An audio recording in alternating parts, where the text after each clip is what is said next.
আর 10 minute বাঁচবো, guarantee আছে? শ্বাস যেটা ঢুকালাম শ্বাস বের করতে পারবো, কোনো গ্যারান্টি আছে?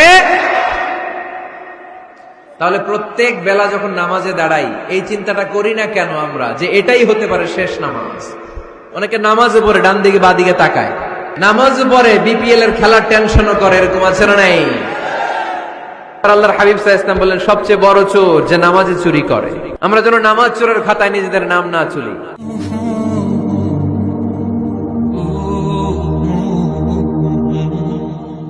আমরা কি নামাজ পড়ার সময় এটা ফিল করি যে হতে পারে এটাই আমার জীবনের শেষ নামাজ?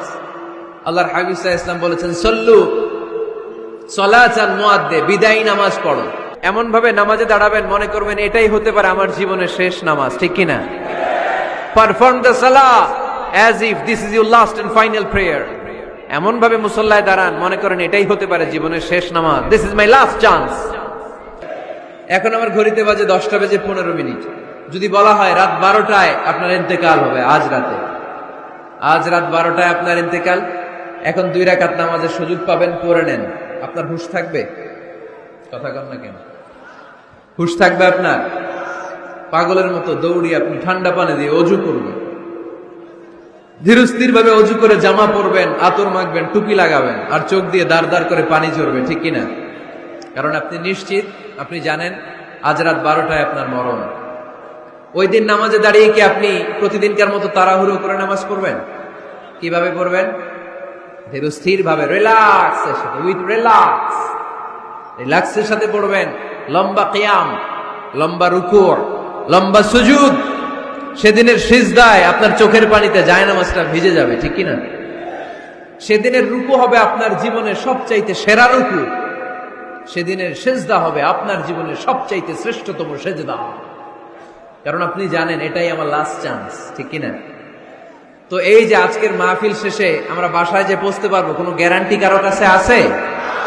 আরো 10 মিনিট বাঁচবো, গ্যারান্টি আছে? 5 মিনিট বাঁচবো, শ্বাস যেটা ঢুকালাম শ্বাস বের করতে পারবো, কোনো গ্যারান্টি আছে? তাহলে প্রত্যেক বেলা যখন নামাজে দাঁড়াই এই চিন্তাটা করি না কেন আমরা, যে এটাই হতে পারে শেষ নামাজ, যেহেতু কোনো গ্যারান্টি নেই।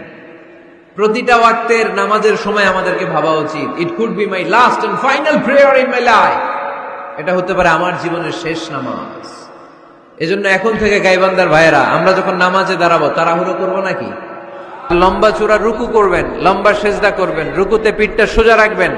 আল্লাহর হাবিব সাল্লাল্লাহু আলাইহি ওয়াসাল্লাম যখন রুকু করতেন পিঠটা থাকতো স্ট্রেট ফরওয়ার্ড, বাঁকাও না উঁচুও না, ওয়াকানা বাইনা যালিক। সাহাবারা বলতেন আল্লাহর হাবিব সাল্লাল্লাহু আলাইহি ওয়াসাল্লামের রুকুর পিঠের উপরে পানি ভর্তি কোনো গ্লাস রেখে দিলে গ্লাসটাও কাঁপবে না, পানিটাও পড়বে না। তার মানে বাঁকা ছিল পিঠ, তাই না? কি ছিল? সোজা। আবার আল্লাহর হাবিব সাল্লাল্লাহু আলাইহি ওয়াসাল্লাম বললেন সবচেয়ে বড় চোর যে নামাজে চুরি করে। সাহাবারা বললেন কাইফা ইয়াসরিকু ফিস সালাহ, নামাজে কেমনে চুরি করে? আল্লাহর হাবিব সাল্লাল্লাহু আলাইহি ওয়াসাল্লাম বললেন ইয়াসরিকু ফি রুকুইহি ওয়া সুজুদিহি, রুকু সিজদায় চুরি করে।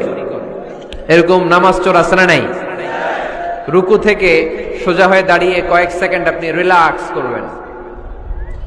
প্রথম সিজদা দিয়ে আপনি সোজা হয়ে বসে কয়েক সেকেন্ড রিল্যাক্স করবেন। কি করবেন? রিল্যাক্স। আওয়াজ করে পড়েন সবাই, রিল্যাক্স। নামাজে তাড়াহুড়ো নাই, সালাত হচ্ছে মেডিটেশন, রিল্যাক্স। এক সিজদা দিয়ে বসে আপনি রিল্যাক্স করবেন ধীরস্থির ভাবে, এরপরে দ্বিতীয় সিজদায় যাবেন। অনেকে সিজদা প্রথমটা দিয়ে কোন রকম মাথাটা তুইলেই আবার সিজদায় দৌড় মারে, আছে না নাই? রুকু থেকে স্ট্রেট ফরওয়ার্ড দাঁড়ানোর কথা, দাঁড়িয়ে 1-2 সেকেন্ড রিল্যাক্স করার কথা, ওইটা না করে রুকু থেকে কোন রকম মাথা তুলেই আবার সিজদায় দৌড় মারে, এরকম ডাকাত আছে না নাই? এরাই সালাত চোর।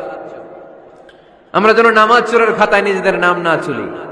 এই মাহফিলগুলো হচ্ছে পরিবর্তনের জন্য, পরিবর্তনের জন্য। আমরা শুধু we just show you the right path but the decision is yours, সিদ্ধান্ত আপনার, আমরা পথ দেখাই দিব, এটা জান্নাতের পথ। এই পথটা ডানে চলে গিয়েছে, সোজা স্ট্রেট ফরওয়ার্ড টু জান্নাত, and this is the left way, this goes to the hell fire, এটা জাহান্নামের পথ, চলে গিয়েছে বাঁয়ে। দ্য ডিসিশন ইজ ইয়োর্স, সিদ্ধান্ত আমার না, সিদ্ধান্ত নিতে হবে আপনাদের। সিদ্ধান্ত নিবেন, ডানে যাবেন না বাঁয়ে যাবেন। এজন্য আপনার একটা শক্ত সিদ্ধান্তই পারে আপনাকে জান্নাতি বানাতে। আমরা যেন এই সিদ্ধান্ত নিতে পারি যে আমরা সালাতে আজ থেকে আর কোনোদিন তাড়াহুড়ো করব। এক সাহাবী নামাজ পড়লেন, নামাজ পড়ে বিশ্বনবীর কাছে আসলেন। বিশ্বনবী সাল্লাল্লাহু আলাইহি সাল্লাম বললেন, সাল্লি ফা ইন্নাকা লাম তুসাল্লি, আবার নামাজ পড়ো কারণ তোমার নামাজ হয় নাই। সাহাবী আবার পড়লেন, বিশ্বনবী আবার বললেন, সাল্লি ফা ইন্নাকা লাম তুসাল্লি, আবার নামাজটা পড়ে আসো তোমার নামাজ হয় নাই। সাহাবী আবার পড়ে আসলেন, বিশ্বনবী আবার বললেন, সাল্লি ফা ইন্নাকা লাম তুসাল্লি, আবার নামাজ পড়ে আসো নামাজ হয় নাই। এবার সাহাবী কেঁদে দিলেন, বললেন, ইয়া রাসূলুল্লাহ, এর চেয়ে ভালো নামাজ আমি পড়তে পারি, আমারে শিখিয়ে দেন। বিশ্বনবী বললেন, তাহলে আসো শিখিয়ে দেই। যখন দাঁড়াবা রিল্যাক্সের সাথে দাঁড়াবা, যখন রুকুতে যাবা রিল্যাক্সের সাথে রুকুতে যাবা, যখন রুকু থেকে সোজা হয়ে দাঁড়াবা রিল্যাক্সের সাথে দাঁড়াবা। হাত্তা তাতমাইন্না রাকিআন হাত্তা তাতমাইন্না সাজিদান, যেখানেই যাবা শুধু রিল্যাক্স করবা। কি করবা? রিল্যাক্স। গাইবান্দার ভাইরা, তাড়াহুড়ো যেন না করি, খবরদার। তাড়াহুড়ো করা যাবে না, অস্থির হওয়া যাবে না, এদিক ওদিক তাকানো যাবে না। অনেকে নামাজে পড়ে ডান দিকে বা দিকে তাকায়, আছে না নাই? নামাজ পড়ে দাঁড়িয়েও চুলকায়, আছে না নাই? নামাজ পড়ে মোবাইলও বের করে, আছে না নাই? নামাজ পড়ে বিপিএল এর খেলার টেনশনও করে, এরকম আছে না নাই? না, এগুলো করা যাবে। আপনি নামাজে অন্যদিকে তাকালে আল্লাহ ডেকে বলে, আকবিল, ফিরে আয়। আবার তাকালে আকবিল, ফিরে আয়। আবার তাকালে আকবিল, ফিরে আয়। আবার অন্যদিকে সালাতে তাকালে আল্লাহ বলে, লা হাজাতা লি ইলা সালাতিক, তোর এই নামাজের কোনো দরকার আমি আল্লাহর নাই। নাউজুবিল্লাহ পড়বেন না? তাহলে যে আল্লাহর জন্য সালাত করতে গেলেন, ওই আল্লাহ যদি বলে তোর নামাজের দরকার নাই, তাহলে কার জন্য সালাত আদায় করতে গেলেন? একটু চিন্তা করেন। আজ থেকে আমরা এই শপথ নেই যে কখনো কোনোদিন নামাজের মধ্যে আমরা আর তাড়াহুড়ো করব। বিশ্বনবী সাল্লাল্লাহু আলাইহি সাল্লাম নামাজে দাঁড়ালে লম্বা কিয়াম করতেন, লম্বা রুকু করতেন। আম্মা জান আয়েশা রাদিয়াল্লাহু তাআলা আনহা বলেন, বিশ্বনবী যখন নামাজে দাঁড়াতেন, বিশ্বনবীর পা গুলো ফুলে ফুলে টিউমারের মতো এত মোটা হয়ে যেত, মোটা হয়ে যেত, টিউমার হয়ে যেত পায়ের মধ্যে। আম্মা জান আয়েশা বলেন, এত লম্বা সময় বিশ্বনবী দাঁড়িয়ে থাকতেন, আমি মনে করতাম বিশ্বনবী মনে হয় রুকু করতে ভুলে গিয়েছে। আবার রুকুতে যে এত লম্বা রুকু করতেন, আমরা মনে করতাম রুকু থেকে দাঁড়াতে ভুলে গিয়েছে। আবার বিশ্বনবী প্রথম সেজদায় যে এত লম্বা সময় সেজদা করতেন, আমরা মনে করতাম দ্বিতীয় সেজদা করতে বিশ্বনবী ভুলে গিয়েছে। এজন্য বিশ্বনবীর মতো আমাদের সালাতগুলো হওয়ার দরকার আছে না নাই? সালাতে কায়েম করো, সালাতে কায়েম করো, হবে সম্মানী তুমি, হবে জান্নাতি তুমি, হবে সম্মানী তুমি, হবে জান্নাতি তুমি।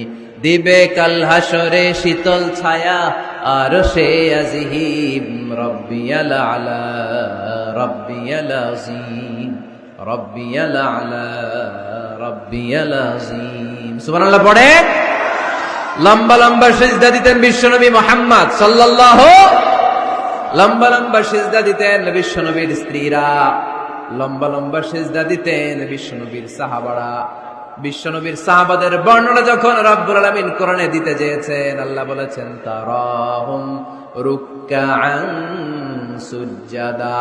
নবী হে, আপনি দেখবেন আপনার সাহাবারা সময় পেলেই লম্বা রুকু করে, সময় পেলেই লম্বা সিজদা করে। সুবহানাল্লাহ পড়েন। Be a part of our vision. Do listen and share the khair. Be with our official social media handle for latest updates.